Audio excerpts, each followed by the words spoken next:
Happy 2023 and welcome to our annual show highlighting the workplace trends that we are anticipating for Christian-led workplaces in 2023. Welcome to the Flourishing Culture Leadership Podcast, your home for open, honest, and insightful conversations to help develop your leadership, your team, and build a flourishing workplace culture.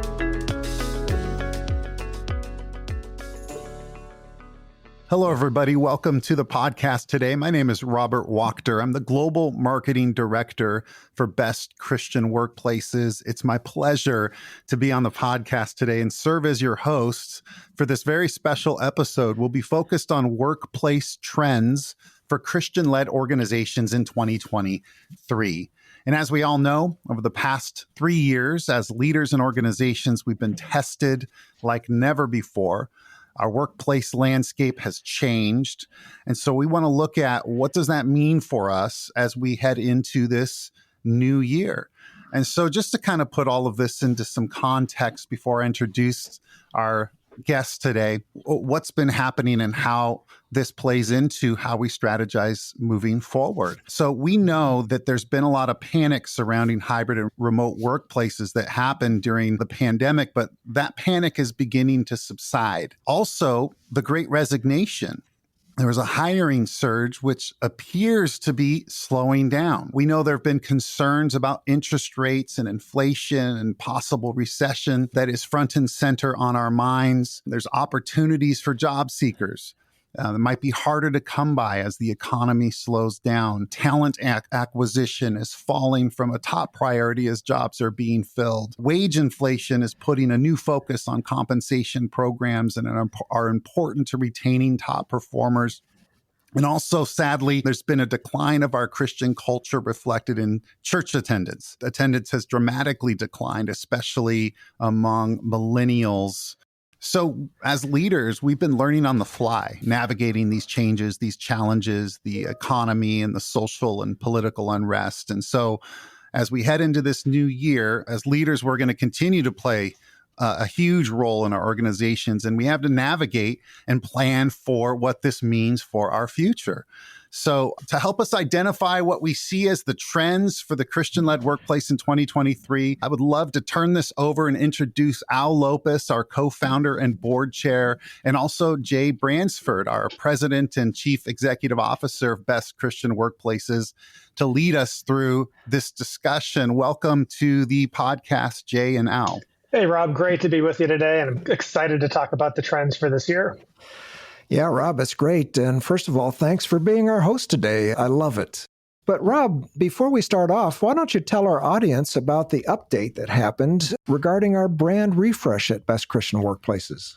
Absolutely, yes. If you haven't heard, Best Christian Workplaces has recently undergone what we call a brand refresh. So we're still the same amazing organization that has been helping workplaces flourish for the past 20 years.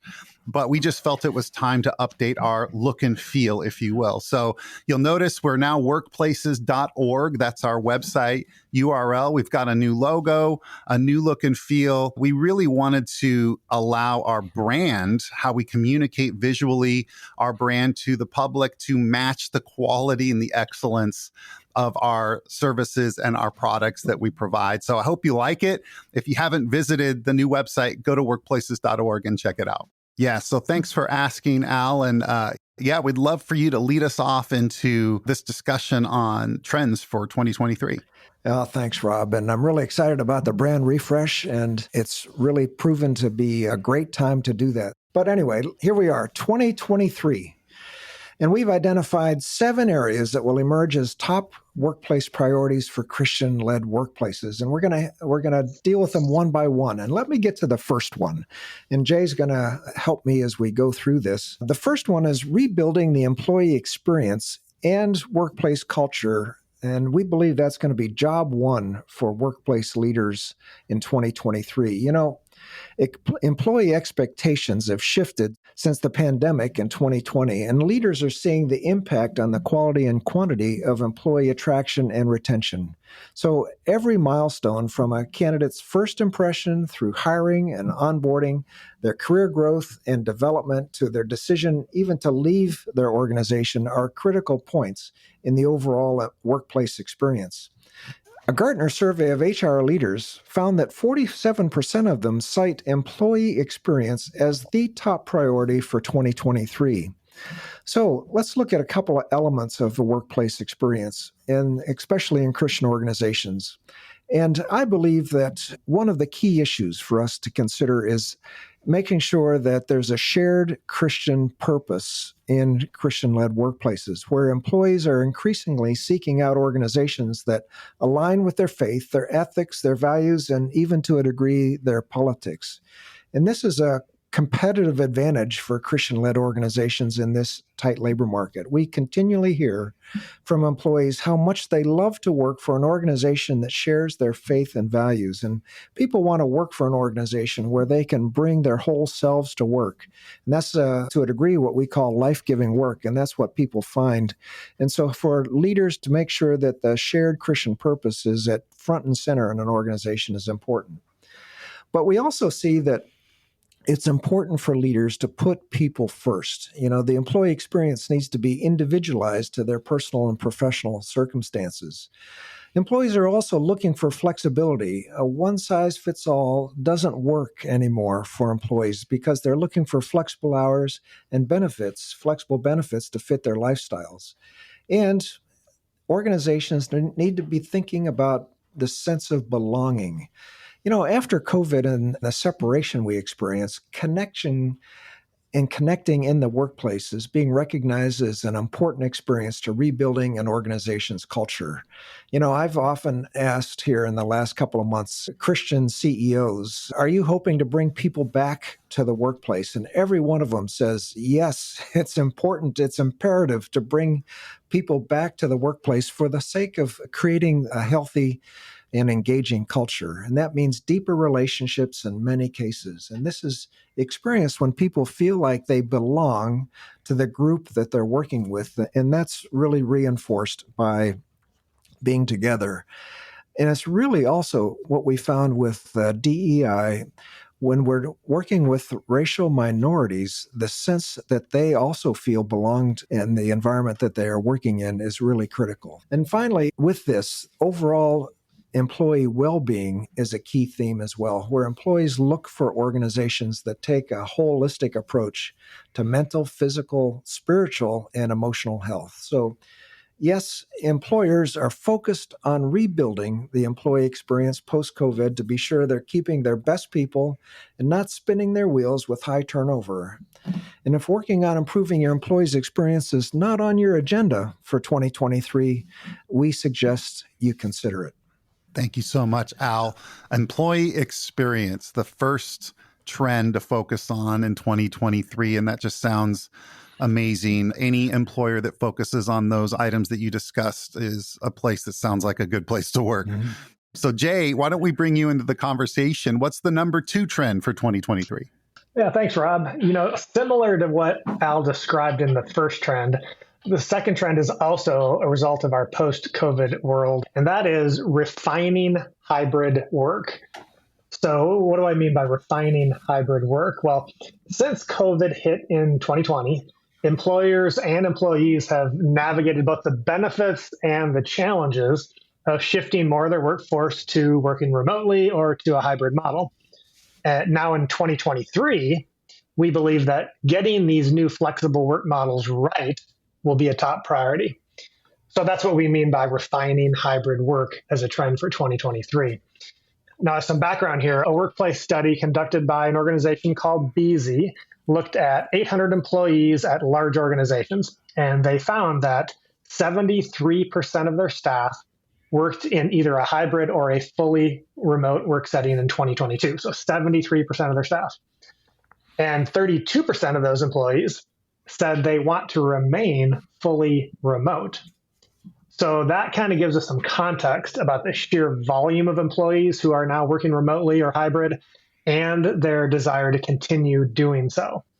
And I think it also indicates how critical it is for employers to make sure that these hybrid models of work are actually productive and effective and healthy in the long run. So, before COVID, there had been a long-standing perception that in-office employees are more productive than remote workers. But in the last 2 years, data has shown that people who remotely work at least some of the time reported being about 9% more efficient working from home than they were working from the office. So there definitely seems to be some potential benefit for both employees and employers to these new hybrid work models. But again, we have to make sure we're doing it right, we're doing it well. And today I'd say that probably no one has necessarily perfected the hybrid work experience, but it does seem to be here to stay, at least as part of the future of work. We're seeing that employees are often not willing to give up the flexibility and the work-life balance and the money they save by working remotely. So organizations that don't offer any kind of flexible work models do have and will continue to have a harder time recruiting and retaining employees. Now, at the same time, hybrid work comes with a number of HR challenges, including how do we establish and maintain trust when we rarely see our staff in person? Or how do we effectively collaborate remotely? Or even just how do we maintain sufficient visibility of our employees across the organization when they're remote?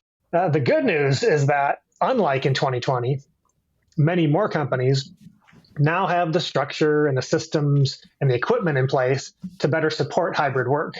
And I think we can all agree that there's been a tremendous improvement in the technology available for us to all work together across many kinds of remote settings. So again, Al, we're convinced that refining hybrid work models will be an important trend in 2023.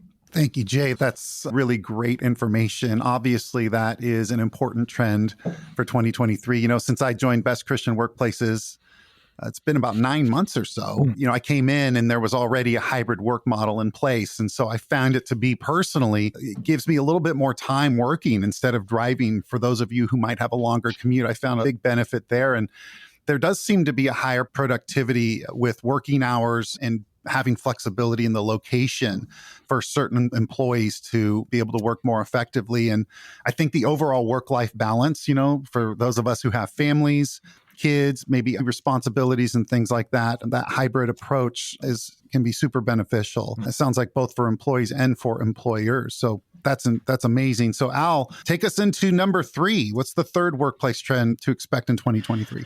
Yeah, thanks, Rob. And thanks, Jay, for that description of hybrid. It really is important. But we're finally seeing the beginning of the shift away from the Great Resignation, and we might still be in the early stages of it, but we are seeing a shift away from it.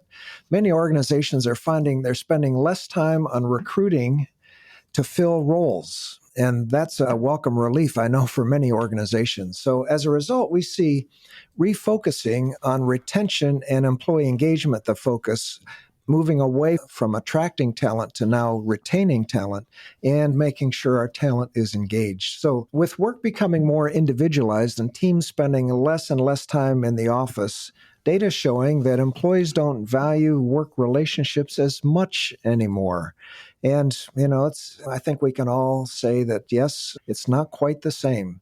That data showed how weak work relationships correspond to employee engagement and directly impact burnout and attrition. And informal gatherings, like lunches and casual interactions around the water cooler, they certainly provided opportunities to build work bonds. And those evaporated since COVID. So the onus falls on managers to keep employees engaged through regular check-ins and virtual team meetings. And we found that really a key was one-on-one meetings throughout the work week and throughout the work-life experience. Employee development, or what we call uplifting growth, is also a key factor in driving employee engagement, with studies showing that workers who see good opportunities for growth are more engaged. So we're seeing that connection between growth and uplifting growth and engagement. So yes, we're finding that employee engagement is a 2023 trend. It continues on the uprise. Why? Well, everyone wins when an organization takes time to listen to their employees, invest in their employee experience, which was number one, and build a strong workplace culture. And, this is what we've been all about here for a long time at BCWI. Regularly measuring employee engagement and collecting feedback, listening to your employees, will empower employees in your organization to make even more well-informed decisions about how to attract, develop, and keep top-performing talent. And I know that's a key for many organizations. So prioritizing engagement and consistently working to improve it, your team can build a workplace where happy, engaged employees feel supported and set up for success. So here are a few reasons employee engagement surveys are so critical to your ministry or business. And there are more than this, but first of all, it gives employees a voice. When they have a voice, they feel like they're being involved in decisions that impact them. It helps them to identify areas and opportunities to improve as an organization. Rather than just kind of guessing what needs to be done, a good employee engagement survey will help you identify areas and opportunities to improve. Next, it helps to drive meaningful change because employees are involved already in the process. Next, it builds trust with employees because you're listening. It helps to shape the organization's culture for the better. It helps to hold leadership accountable to goals that they set out. And it also helps when you can benchmark your data to comparable types of organizations in your sectors or industries. So as employers are refocusing on workplace productivity and effectiveness, employee engagement will continue to be and will even grow as an important driver. Absolutely. Thank you so much, Al. I agree with that. Just in looking at what's been happening with best Christian workplaces, we're already beginning to see this trend play out with record numbers of organizations participating in our employee engagement tools and services. So I think that's really sound guidance. Okay, so Jay, you're up for number 4 for workplace trends to expect in 2023. Yeah, thanks, Rob. Yeah, our 4th out of 7 workplace trends is something I'm particularly passionate about. It is about reconnecting employee and manager relationships. So, as organizations and societies change over time, so do the expectations we have of our leaders, including managers and supervisors. And that can make their roles increasingly complex. Today's work environment requires leaders to be even more authentic and empathetic and adaptive. And those 3 attributes or imperatives really represent a new level of challenge for leaders today. So even though we try to build commitment and courage and confidence in leaders to help them answer the call to authentic leadership, I'd say the number of effective leaders remains few and far between. Leaders need commitment and courage and confidence to be effective leaders. However, HR's typical approaches to building effective leaders and managers and supervisors don't always address some of the barriers that are holding these leaders back from being fully effective. And again, these obstacles include the very human emotions of doubt and of fear and of uncertainty that exists in all people, both in our leaders and in our staff. So to help leaders deliver on the need for what we're calling authentic human leadership and prepare them for the future of work, we must recognize the humanity of our leaders and of our staff and directly address these kinds of emotional barriers. Again, those barriers being doubt and fear and uncertainty. And really, managers are the answer, and they need our support. Managers are in the best position to initiate and to facilitate supporting the emotional needs of our staff because of the personal relationships they have with each member of their team. But managers themselves need more support. A Gallup study showed that those in management positions have taken a greater mental health hit than other staff members during the last couple of years. Over the last couple of years, many newly promoted managers have been overwhelmed by having to suddenly manage remote workers who may be facing health issues, childcare issues, relocation, and a slew of other personal challenges. To succeed, leaders and HR teams must support managers with specialized onboarding, training, metrics, ready to use frequently asked questions and playbooks, such as what to do when an employee, whether they're working hybrid or not, what to do when they stop engaging during team meetings, or what to do if they have a family member who gets sick. In these dynamic times, corporate leaders really need to grant managers greater autonomy to cut through some of the bureaucratic red tape and make the right decisions to support their employees in real time. And with continually evolving COVID mandates and office policies, many situations are unprecedented and urgent. So managers need to be trusted to make the correct decisions in the moment, in addition to knowing where to go if additional support is required. So really, with the shift to more hybrid work, the concept of employee visibility takes on new meaning, and companies need to find new ways to ensure that employees are recognized and included, whether they are working remotely or in an office. So basically, leaders, managers, staff, and contractors, they each have unique needs, and we need to remember that blanket solutions for supporting them are a mistake. So let's talk a little bit more about visibility. At the heart of visibility is trust, and the need for visibility changes depending on the level and the role of the employee. Visibility is especially important for supporting DEI, for diversity, equity, and inclusion efforts. Leaders need to ensure that all workers, including women and people of color, are recognized, are represented, and that they're heard. I'd suggest that leadership coaching, especially using a model that utilizes input from leader stakeholders, the people around them, can be extremely effective in building visibility and in ensuring that diverse perspectives are welcomed and heard by leaders. By the way, stakeholder-centered coaching is the model that BCW uses to coach leaders. It's a great way to build and support manager and staff relationships, which again is our fourth workplace trend for 2023. I trust you're enjoying our podcast today. We'll be right back after an important word for leaders. Are you tired of spinning your wheels with unwanted turnover, toxicity, and disengaged employees? Do you want to improve your team's effectiveness and performance? A helpful way to improve is to have you and your leadership team buy our new book, Road to Flourishing: 8 Keys to Boost Employee Engagement and Well-Being. This is the only research-based book that shows you how to engage employees, build fantastic teams, cultivate life-giving work, attract and retain outstanding talent, and much more. To buy a copy for you and your team, go to www.roadtoflourishing.com. And when you buy a book, you'll receive a free copy of our rewarding compensation flourish guide. Again, go to roadtoflourishing.com and buy a book for you and your team and receive a free rewarding compensation flourish guide. And now, back to today's special guest. Thank you so much, Jay. I couldn't agree more. The employee-manager relationships is obviously key. And I've heard statistics that most people, if they leave a role, it has more to do with their manager relationship than anything else. So I think equipping our leaders with a better training and coaching, the tools they need to address these complexities is the key to success. So that takes us, Al, to bring you back into the conversation to our next trend for 2023. Yeah, thanks, Rob. We've all been going to the grocery store and noticing that prices are higher. There's inflation. Well, also, from an organization standpoint, we're seeing the highest wage inflation than there's been in 40 years. And yes, wage inflation is now up 5.1% for the last 12 months as of November.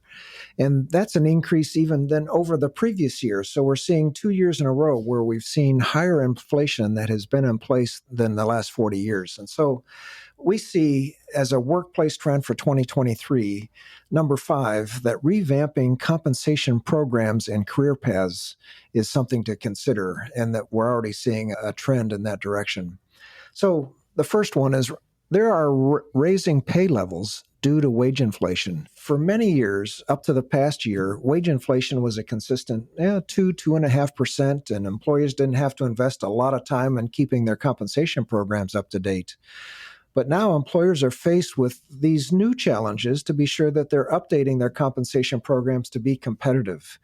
And many realize they're falling behind, and that is often resulting in higher turnover. So employers are facing the need to update their compensation programs. And our listeners will find this interesting. I've received a lot of feedback about my book, Road to Flourishing, 8 Keys to Boost Employee Engagement and Well-Being. And surprising to me, quite frankly, were the comments about Chapter 6, Rewarding Compensation. I've gotten a lot of feedback about that chapter. Well, as we've talked with our ministry partners, there have been significant increases in starting rates of pay for frontline service workers. Minimum rates for entry-level workers have increased significantly in the past couple of years because of the labor market competitiveness. And these increases are causing compression for pay levels in the middle of the pay structures for many. And yes, we anticipate that many organizations will be revamping their compensation programs in 2023. In fact, I recently interviewed Giselle Jenkins, one of our consultants on this podcast, and she's helped me with a podcast called The Best Approach to Deal with Wage Inflation, and that's Season 7, Episode 29. So go to our URL, workplaces.org, to click on resources to link to that podcast. Well, here's another focus related to compensation that's trending, and that is career paths. And again, this is a top priority for 47% of HR leaders, and many of them believe their organizations do not have a compelling career path program. This is going to be a key trend as we look forward post-COVID. Again, many leaders struggle to identify the internal moves that employees must make to grow their own careers. And in a recent survey on employee career preferences, just 1 in 4 employees voiced confidence about their future career in their organization, and 3 out of 4 are looking for a new role where they're being interested in external positions. So again, we want to keep our best employees, our top performers, and a way to do that is having great career paths. And we typically suggest at least 3 steps, and that is to allow employees to set a trajectory and communicate role benefits and requirements as you begin to create career paths. So number 2 is to find in-role opportunities or potential new roles. And then also number 3, identify internal roles to achieve goals. So if you've got a goal to increase your scope and knowledge, then how are you going to do that internally using a career path? We often call this identifying key seats as well. So as an organization has specific goals that they want to achieve, what positions are going to be necessary to make that happen? What we're seeing is that pathway is not clear now that the work experience is changing. Career options are less visible with less time in the office. I mean, we can all see that. So with less time in the office, current skills are becoming obsolete. Employees aren't prepared for future roles, and current options don't satisfy employees needed as people rethink their role of work in their life. And this represents new career imperatives for leaders to create best fit careers for employees. And again, we're still seeing that there are 10 million open jobs in the market attracting our best employees. So for a guide on career paths, go to our website, workplaces.org, and click on resources to find our toolkit, Career Paths for Everyone. That's under our HR Essentials group of toolkits. But lastly, I've got one more thing here, Rob, on compensation, and that is pay transparency is beginning to become a thing. In fact, this is reappearing as a new old issue from my perspective, and this is being pushed along by new state and local laws, and more organizations are increasing their transparency about pay. And so I'll bet you many of our listeners haven't really thought about this yet, but it's starting to surface on the agenda for many organizations. Well, what a survey has said that really not very many organizations are disclosing pay range information, only about 17%. And even in locations where it's not required by state or local laws, according to a WTW survey. At least 62% of employers are planning to disclose or considering disclosing pay rate information in the future. Organizations plan to use a consistent approach in determining which pay rate or range information will be disclosed across all jobs in an organization. And many are applying a geographic pay policy to determine the pay rates or ranges. And of course, that may differ based on job location, the survey found. Another question that managers are thinking about is they've seen many of their employees move from high-cost urban areas to lower-cost rural areas during COVID and working remotely. So the question is, will they pay them as much because of the geographic differentials in pay rates? And how do you do that? So there's a thought for you. But we wanted to give you a heads up on this whole pay transparency because we see that as a growing trend. Absolutely. Thank you, Al, for that information on employee compensation. That's obviously super important for employees as they assess where they want to work. Yeah. And I think this leads us into our sixth trend, if I'm not mistaken, for the 7 trends. But Jay, please help us out, introduce us to the 6th trend to look forward to in 2023.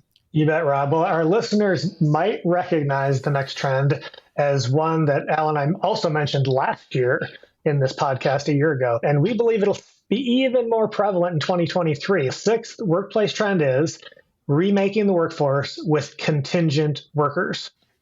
So if you think about it, as baby boomers retire en masse, organizations continue to tailor their workforce management strategies towards younger generations. And this brings with it an increased emphasis on work-life balance and agile, flexible work options that tend to appeal to the younger millennial and Gen Z employees who want to work and enjoy work on their own terms. So the typical 9-to-5 desk job has given way to the gig economy, which promotes a far less structured workday and a far more complicated talent supply chain. Now, to understand the broad reach and recent growth of the talent supply chain, we need to consider the following statistics. First, this year alone, actually last year alone, in 2022, there were roughly 77 million freelancers working in Europe, India, and the United States. That is a lot of gig workers.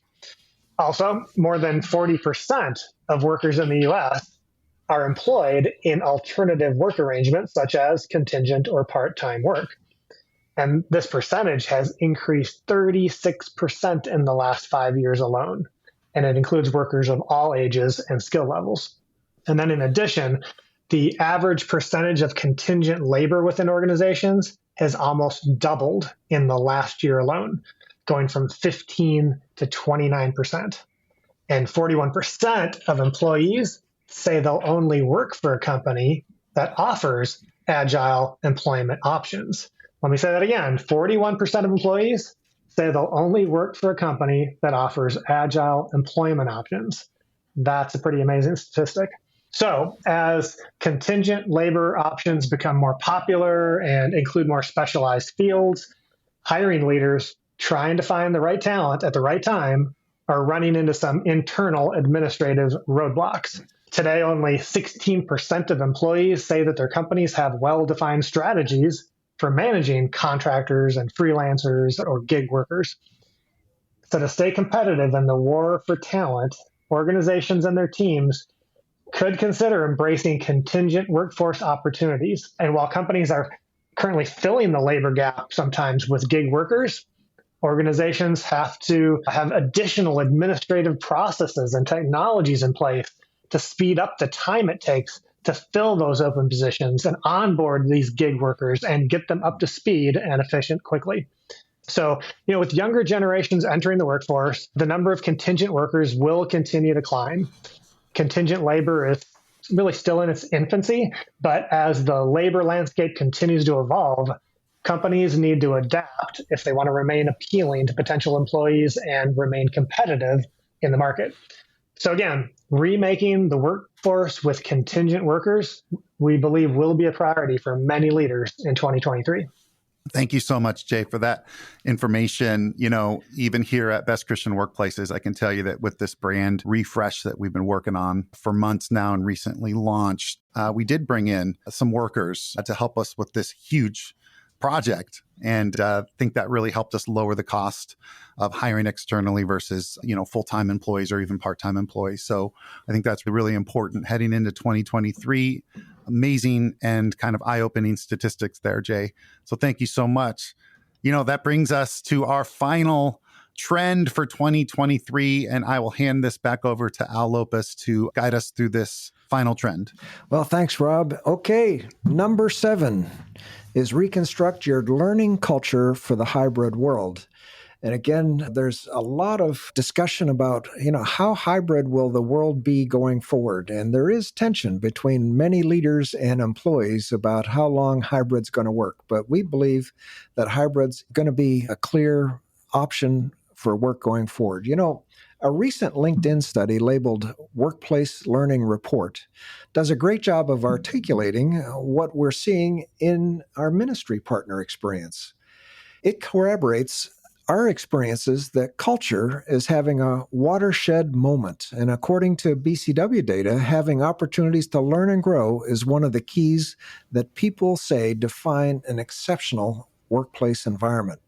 And on top of that, employees who rate their culture highly are more likely to be happy at work and more likely to recommend working at your organization. And again, having workplace referrals from current employees is really important. The headline's clear: learning powers culture, and culture powers engaged employees who are energized to innovate, delight customers, and, if necessary for Christian-led businesses, beat the competition. So according to LinkedIn, almost 2/3 of learning and development pros see their culture moving in the right direction. And that's great news. So while compelling priorities are pulling learning and development pros in many directions, they're still able to rank their focus areas. And when we combine upskilling and reskilling priorities with digital upskilling, skills emerge as the most pressing concern across the world.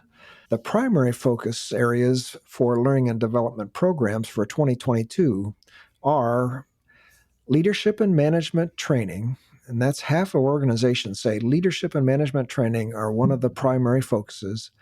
Upskilling and reskilling employees. Again, so many new things are being required in this new workplace environment. We need to upskill and reskill our employees.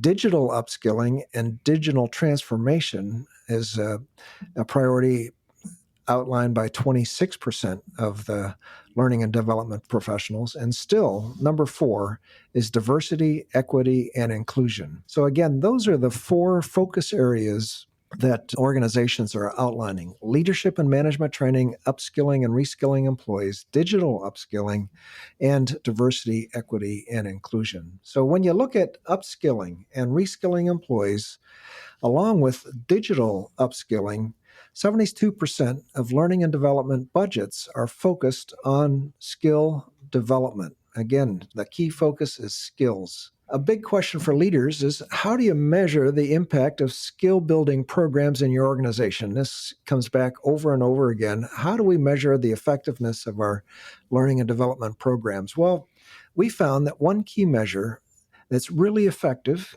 is to use your employee engagement survey.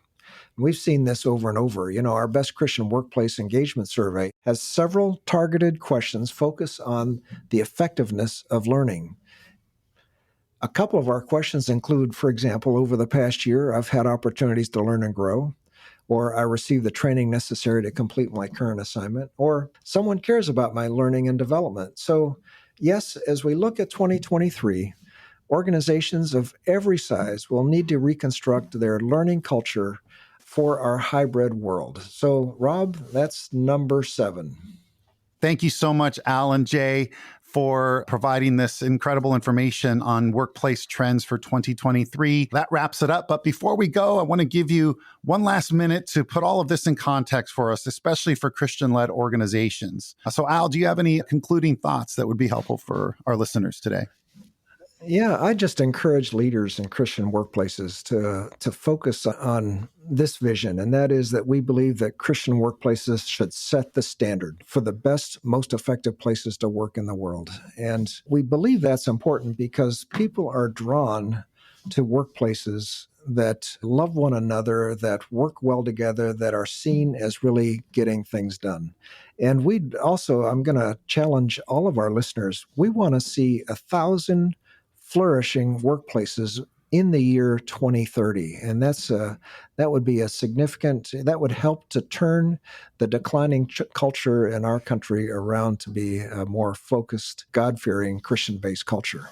Amen to all that, Al. Thank you. And, just to add a little bit more, with all the talk that we've had about culture shifts and economic challenges and the changes and trends that go along with all of that, I'm really reminded that change is really one of the only constants in life. Change isn't a new concept. And as leaders, for our organizations to be successful in the long run, we must continually anticipate and respond to the changing needs of the world around us and of our staff.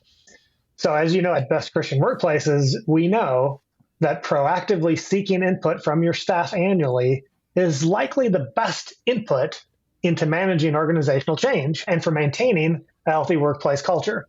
And what's really exciting and potentially a bit alarming for Christian leaders is knowing that the workplace culture you've developed, be it flourishing or toxic or anywhere in between, that culture that you've created serves as, to a great extent, as your testimony to your staff of how Christians lead and how Christians treat one another.